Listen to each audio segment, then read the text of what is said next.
पुण्यातून सुप्रिया सुळे यांनी पुण्यातील पूरस्थितीची पाहणी केली आहे। सिंहगड रोड इथं सुप्रिया सुळे यांनी पाहणी केली। सुप्रिया सुळेंनी इथल्या पूरग्रस्तांच्या व्यथा जाणून घेतल्या, तर पूरग्रस्त पुणेकरांसाठी पॅकेज जाहीर करावा अशी मागणी सुप्रिया सुळे यांनी केली आहे। पुण्यातील सिंहगड रोड परिसरामध्ये पाणी साचलेलं होतं, लोकांच्या घरामध्ये पाणी शिरलं होतं आणि त्यानंतर प्रचंड नुकसान झालं होतं। याच पार्श्वभूमीवर सुप्रिया सुळे आज ग्राउंडवर उतरल्या आणि तिथल्या पूरग्रस्तांच्या व्यथा त्यांनी जाणून घेतल्या। त्याचबरोबर या पूरग्रस्तांसाठी पॅकेज जाहीर करावा अशी मागणी त्यांनी केली।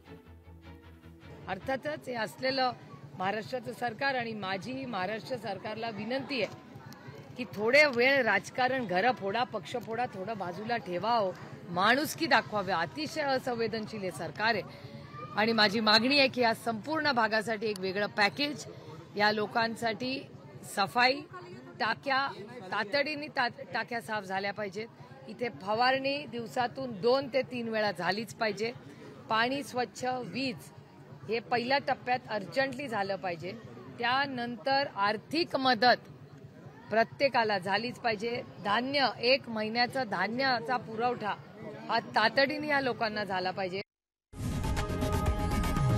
लोकशाही मराठी ऐका, पहा, जागरूक रहा।